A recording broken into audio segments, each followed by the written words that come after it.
Good day, kings and queens. Welcome to another video. This one was a Scotch game from our opponent. It was round six, and by this time, I believe I was actually 2 out of 5, feeling super low, and yeah, it was just one of those things. It was a terrible event. But anyway, without wasting further time, let's get into it. My opponent played d4, I played d5. I've actually analyzed this. I did a video, but I actually uploaded even round five's video, which I took down and had to re-record because the audio was just so bad. I couldn't even edit that out.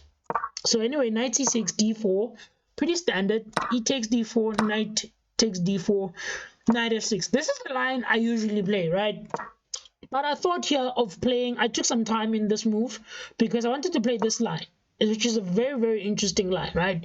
The main line usually goes bishop e3, queen f6, c3, knight g, to e7, and then bishop c4, d6 is played, right? And then if castles, for example, here, if white castles or plays knight d2, black can play like in a very goofy way with b6, bishop b7, and short castles as well. This is very much playable, right? This is very, very playable for black. There was one game from the sensei speedrun where he was explaining this position and why it's important to play lines that your opponents are probably not familiar with, right? Anyway, I went for my main line. I've played this a lot of times, and I'll actually be doing a lot of more recaps on positional sacrifices that can arise from the Scotch game that I've played myself in over the board and also online. Anyway, knight takes c6 is the main line. B takes, and then black accepts the damage to the pawn structure, but the compensation is this B open file. There will be counterplay here. Black basically has these two open files, right? Bishop is going to go out that way, castles, bring the rook right there to e8, and just sort of patrol these open files. That is the idea of this. That's why this is playable.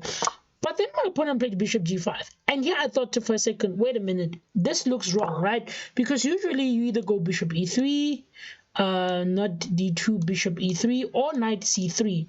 Knight c3, sorry about that, or knight c3, and then short castles, right? Main line usually goes something like oh well, we're no longer in the mainline lines, but there was an earlier mainline line, but I'll show that in another game that I'll be analyzing. So when he played bishop g5, I realized that this was a step in the wrong direction. This is not how you treat this position, and as you can tell, it's already like minus 1.1 for black, right? And so I played the best move, h6, chasing the bishop away. He played bishop f4. I had calculated this bishop h4 line instead. This was one line that I had calculated. And then here, I thought I was just going to go g5. After bishop g3, snag the pawn, right? This is playable. Just snag the pawn. And like ask white what he's doing. If queen e2 here, just queen e7, right? Can take here, but it's not as favorable, I think, because then I just have d5. We played a similar line in the game, which I'll show you just shortly, hitting the bishop that way. Also, I can just play bishop here and then castle, and I'm on time in castling. And this queen being here on e2 gets in the way of the bishop being developed, and white's king is going to be stuck in the center, right? Now I have moves like a5, bishop a6, sacrifices maybe, or even maybe bishop a6 immediately. So that's how this position can be played. And so after bishop e4, I'm sitting there thinking to myself, what's going to happen here, right? Do I snag the pawn? Do I not snag the pawn? By the way, here, he offered me a draw. I said no. And then I went forward. I took the pawn. Queen e2, calculated this line, queen e7. Bishop takes on c7 was an inaccuracy, right? Here, he could have just chilled. Played f3 immediately, which he played afterwards, knight c5, and then take, and then maybe after d6, queen takes, this takes, and then maybe knight to d2, right? And then if knight b7, trying to trap the bishop with king d7, there's this line bishop a6, hits that, right? And yeah, basically white is chilling. Okay, and then if I insist, then just takes. And now I can't take because then my rook is hanging. In fact, maybe I might even just take here. I don't know. But then just takes, and then just takes. I mean, just takes and then queen, bishop a5. And white is safe, right? So the knight takes on e4. He played queen e2, queen e7. He played bishop c6. I played the best move d5. He played the best move d3. And now, as you can see, the queen sees the bishop. That was the whole idea of d5. And this is winning, actually, by the way, for black. And I went to finish this game in style. It was a beautiful game. Queen takes on c7. He takes on e4. And then now bishop d6, right? This is what I went for.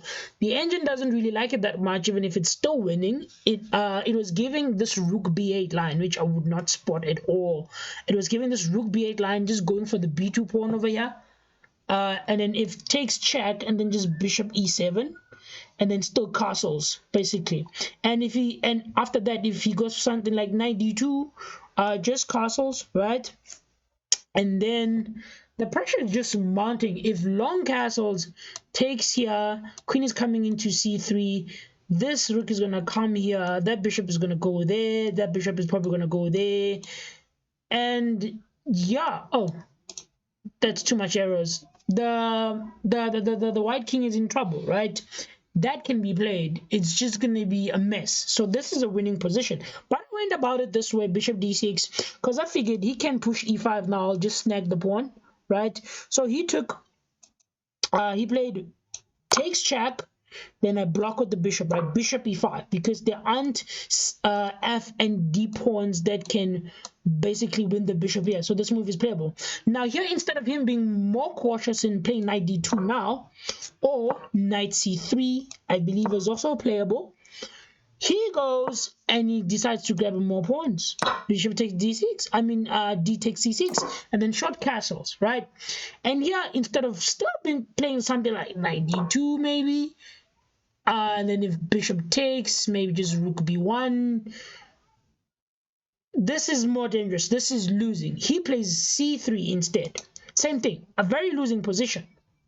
Right now, here it's important to note that on move 14, I could have played this line. I could have played bishop g3 check, takes, f2, rook e1 check, bishop here, there check, king there. I can play this way, but this way is the best. That way, and then there, and then rook here check. And this was going to be a beautiful combination, right? A beautiful, beautiful combination. And once the king slides out, just snag the queen. Black is winning. But I didn't go for that. I went for the rather more slow approach, which was rook e8. Still winning. Not as fast as that one, but as you can tell by the engine, still minus 5 point something. And after he played knight d2, then I went for bishop g3 check, h takes g3, queen takes g3 check, knight f, king, excuse me, d1, bishop g4, that forks the queen, and as you can tell, now things are just getting nasty over there, right? Knight f3, the rook still hits the queen on e2, the rook on a to d8 is coming to check the king on d8. That's what I played, rook check, right? King goes out to c2. Now here, there was also an incredible line that I saw that I calculated in the game, and I'm glad I found this, which is not bad at all. Bishop f5, right? And the point is he cannot go to c1, because if he goes to c1, then queen f4 just wins the game. Knight d2, rook takes on queen e2. On the next move, the queen is going to be checkmating the king on d2, right? And of course, you cannot just block with the queen, because then if he blocks with the queen, I'll just play rook here check, and then after knight takes, queen takes their mate.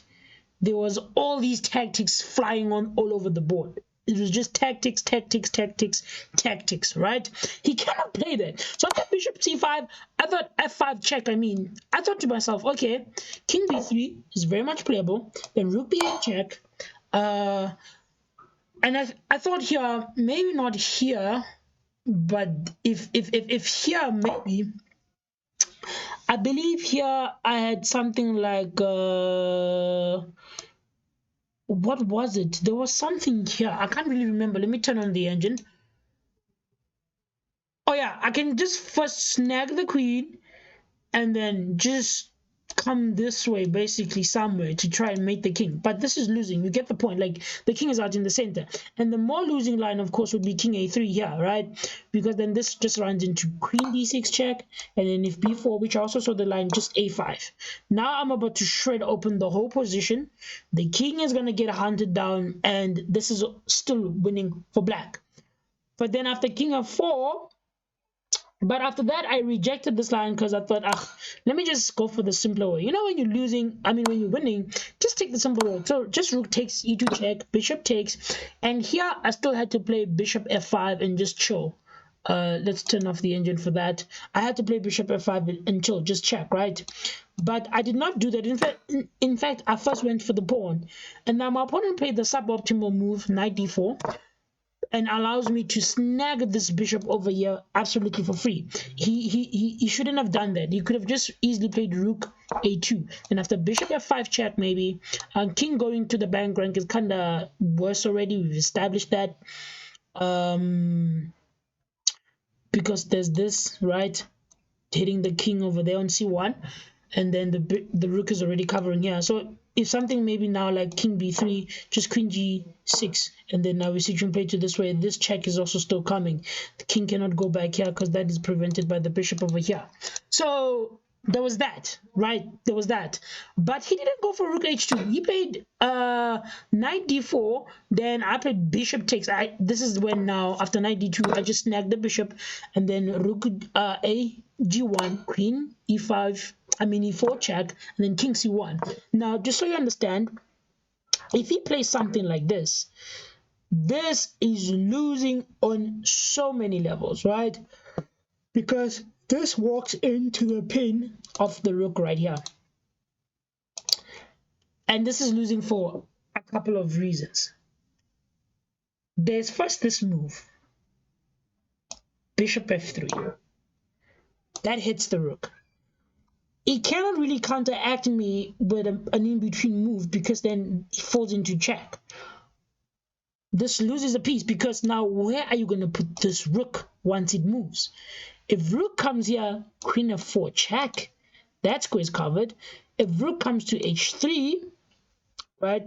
So if rook h3, the queen comes in check, king over there, and then queen back check, and then picks up that rook in the corner, right? That's what's going to happen. So this was going to be losing. King d2 would lose terribly, because this square is already patrolled by the queen. This one already got it by the bishop. This would lose badly, right? So he didn't go for that. He saw that, and he went for king c1 instead, after the queen e4 check, which was the best move. Queen e3 check, best move, and then king b1. Now here I wanted to go something like check, and then king there, and then bishop here, but I didn't like this counterplay of rook e d1, maybe queen f4, and I thought, he's just gonna bully me around for a little while, and it's gonna be unnecessarily difficult to guard this bishop, basically, and we're gonna have like this whole, well, maybe I can even give it back and try maybe to stay like in the corner or something and see that, and then now he cannot really attack me. But I didn't really want to go into these lengthy lines. So after king b1, I played bishop f3, hitting this, right?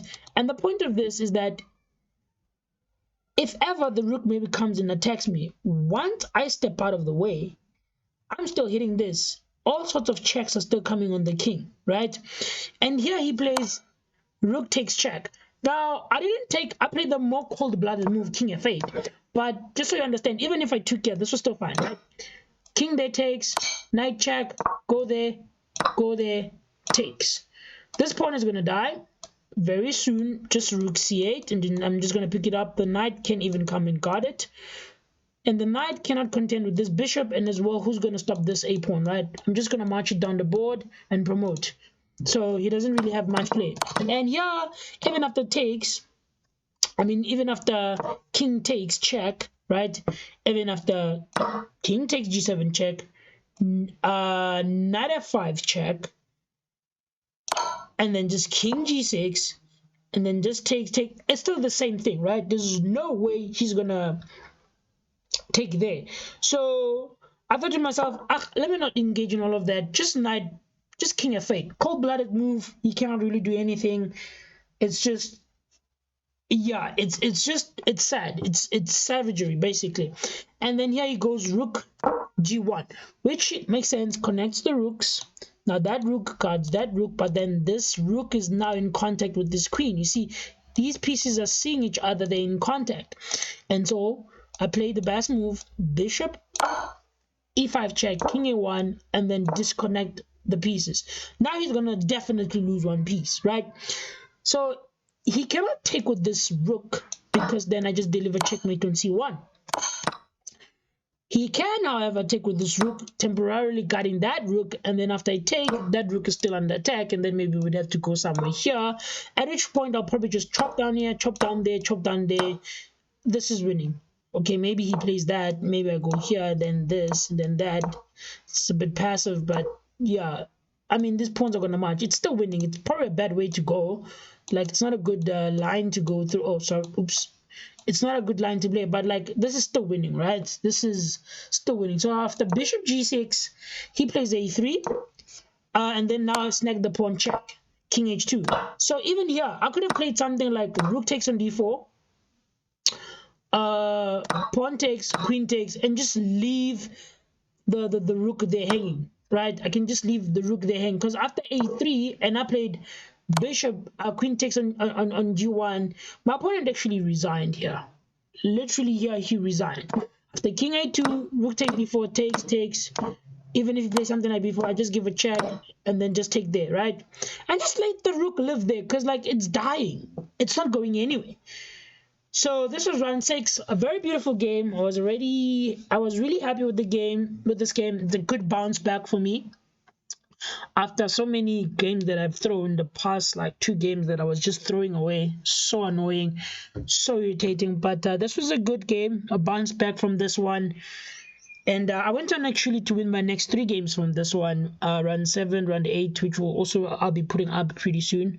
Yeah, I'll be finished with these recaps hopefully by next week and Tuesday. I've been taking some time analyzing the lines, going through them and so forth. So yeah, I hope you enjoyed this video. Until next time, we will adjourn.